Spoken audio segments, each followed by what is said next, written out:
El Hospital Departamental San Juan de Dios Río Sucio Caldas presenta su programa institucional El Hospital Más Cerca de Ti. El día de hoy la doctora Sandra Lucía Díaz Tejada, gerente de nuestra institución, estará entrevistando a nuestra fonoaudióloga, la doctora Liliana Arias Arias, quien nos hablará sobre riesgos que afectan nuestra audición. Bienvenidos. Muy buenos días. Hoy desde nuestro programa El Hospital Más Cerca de Ti tenemos a nuestra invitada, la doctora Liliana Arias Arias, fonoaudióloga especialista en audiología. Doctora Liliana, muy buenos días. Buenos días, doctora, ¿cómo está? Doctora, muchas gracias por aceptar nuestra invitación. Hoy queremos que nos cuente un poquito sobre las condiciones cuando uno está expuesto a aparatos electrónicos, a ruido, qué es lo que pasa con nuestra audición. Bueno, una de las principales causas de la disminución auditiva o la pérdida auditiva, pues aparte de las infecciones en la infancia, aparte de las infecciones en las estructuras del oído, son la pérdida auditiva inducida por los comportamientos inadecuados o malos hábitos que nosotros tenemos o que el ser humano tiene a través de el uso de auriculares a muy alto volumen, malos hábitos al introducirse en el oído objetos extraños, copitos, llaves, lápiz, todo este tipo de cosas que es muy común en la consulta. Son unos factores de riesgo bastante frecuentes en nuestra consulta diaria, pero pues hay que saber que la salud auditiva pues es el escuchar o el oír en todos los seres humanos con conductas o con comportamientos sanos, y eso es lo que más se ve en la consulta, malos inadecuados hábitos. Bueno, doctora, ¿y cómo sé que debo ir a la cita de fonoaudiología o cómo detecto yo que tengo una enfermedad por esta situación? Bueno, cuando la persona empieza a sentir dificultades auditivas, cuando empieza a sentir que estamos en una reunión social, en un restaurante, en la iglesia o en una fiesta, y empiezo a sentir que tengo que colocar un oído más que el otro, que me empiezo como a aislar porque escucho pero no entiendo, que es uno de la sintomatología más frecuente.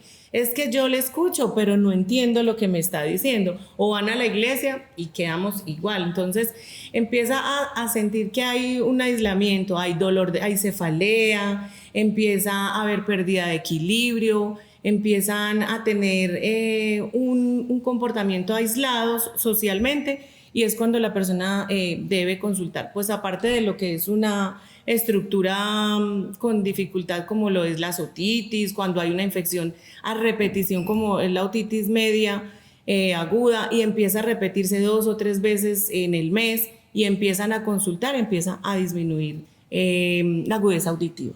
Doctora Liliana, ¿y cómo accede uno después de que tiene esos síntomas, por decir algo acá en Río Sucio, al hospital, y qué servicios, hasta dónde llega al hospital? O sea, primero pide una consulta médica, de ahí qué pasa. Sí, lo primero es el paciente llega por el motivo que el presente, llega a la consulta externa.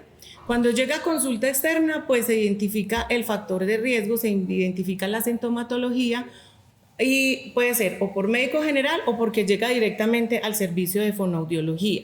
De ahí lo que se hace es realizar un estudio audiológico, que es una audiometría, una logoaudiometría y una impedanciometría, para dar continuidad ya a la remisión con el otorrino o con el otólogo, dependiendo de lo que sea. Pero entonces, podemos contarle a la gente hasta qué servicios tiene el hospital hoy en día y luego de ahí dónde los remiten.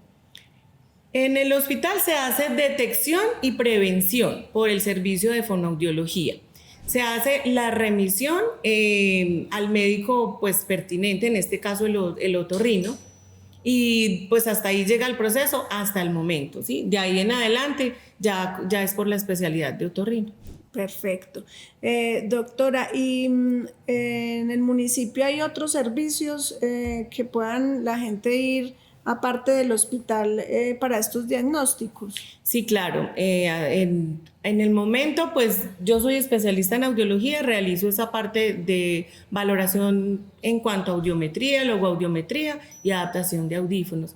También, pues en el momento hay otorrino, que es dependiendo pues por la EPS que se realice, está esa especialidad. Perfecto. Doctora, ¿y cómo puedo yo prevenir ese tipo de enfermedades? Que yo creo que tener esos mareos y todas esas incomodidades, como usted dice, me aísla de la vida social y de mi trabajo normal. ¿Cómo puedo yo evitar ese tipo de enfermedades? Bueno, primero que todo hay que tener una muy buena alimentación, hay que tener una vida auditiva sana, no exponerse a los ambientes con contaminación pues ruidosa constante. Si en mi trabajo estoy expuesto a ruidos prolongados de más de 85 decibeles, se debe usar la protección auditiva, que son pues obviamente dependiendo del tipo de ruido al que esté expuesto, existe protección auditiva de copa o de inserción o hechos a la medida. Si tenemos el hábito de los auriculares, de los audífonos para escuchar música y esto a un volumen donde la persona que está a mi lado no escuche lo que yo estoy escuchando. En la mayoría de los adolescentes o inclusive los niños pues escuchan a muy alto volumen los videojuegos, la música, entonces debe ser más o menos a unos 11 a 17 decibeles que no se excedan en esta parte. Si yo empiezo a tener sintomatologías de que estoy escuchando más por un lado que por el otro o que las infecciones auditivas son muy constantes, debo acudir al médico a tiempo, no esperar a que esto se me va a pasar y luego voy. Entonces hay que acudir a tiempo a un médico. No realizarse lavados auditivos cada que diga, no, estoy como con mi oído tapado y me hago un lavado auditivo. El lavado auditivo se debe realizar cuando es estrictamente necesario y por personas que sean idóneas, pues que tengan la idoneidad para hacerlo y la técnica. Más o menos cuando se llega a los 60 años, que empieza la presbiacusia, que es el deterioro normal de la audición, se deben empezar a hacer con más control las audiometrías, porque hay que ir vigilando esa curva. Sobre todo en los niños. Aquí en el hospital se realiza el tamizaje auditivo por el lado de crecimiento y desarrollo, pero se deben realizar como ingreso a las guarderías, a las escuelas, los tamizajes, que es una parte que hay que atenderla inmediatamente, que es donde se encuentran más o menos entre 1000 niños, unos 360 pueden estar con dificultad auditiva. Entonces, el tamizaje auditivo es uno de los primeros medios por los cuales tenemos que realizar la prevención. Pero eso es una estadística bien alta, doctora. A nivel mundial, la Organización Mundial de Salud, la OMS, dice que el 5% de la población mundial padece dificultades auditivas.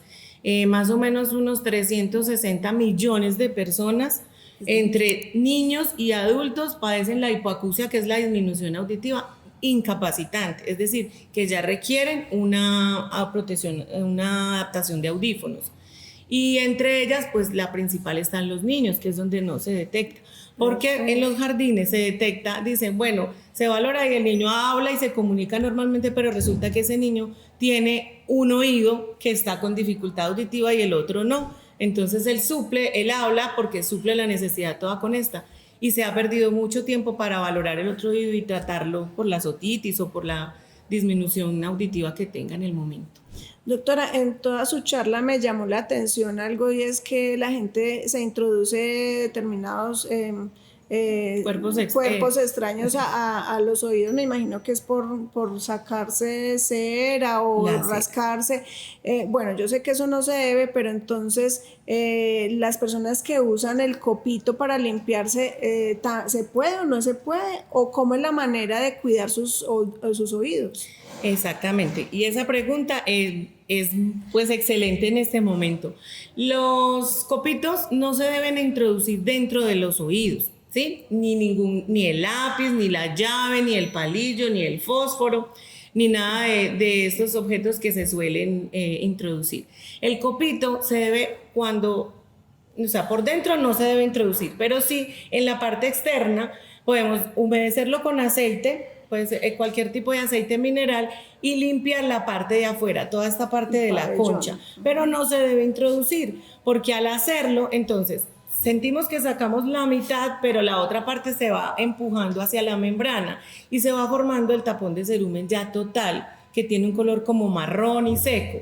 Cuando ese tapón se forma ya muy grande, puede hacer ruptura en la membrana. O en los niños en ese momento le están limpiando y alguien llamó o el niño se movió, y lo que hace uno siempre es la fuerza contraria, hunde el copito y puede haber ruptura de membrana. Si es con otro de los elementos que acabamos de decir, puede dar una infección, porque pues no hay un buen aseo de lo que nadie va a coger y lavar con jabón y meterse esto entre el oído. Pero sí es una de las causas más grandes de consulta, porque hay ruptura de membrana, sangrado. Sencillamente causa una disminución auditiva por ruptura de la membrana. Y entonces, ¿cómo hace la gente para tener el oído sin el cerumen, sin esa cera? Bueno, una de las indicaciones es una vez a la semana o dos aplicarse una gotica de aceite o de glicerina dentro de, pues, en la noche dentro de cada oído, y eso lo que hace es diluir la cerita que se está formando. Cuando ella se diluye, pues va saliendo solita sin necesidad. Esa es la que limpiamos con el copito en esta parte, pero es importante humedecerlo con el aceite para que la mota o el algodón no se introduzca y empiece a ayudar a formar el tapón de cera. Bueno, doctora, y por último, ¿qué recomendaciones preventivas le da a nuestra comunidad en cuanto a toda la salud auditiva?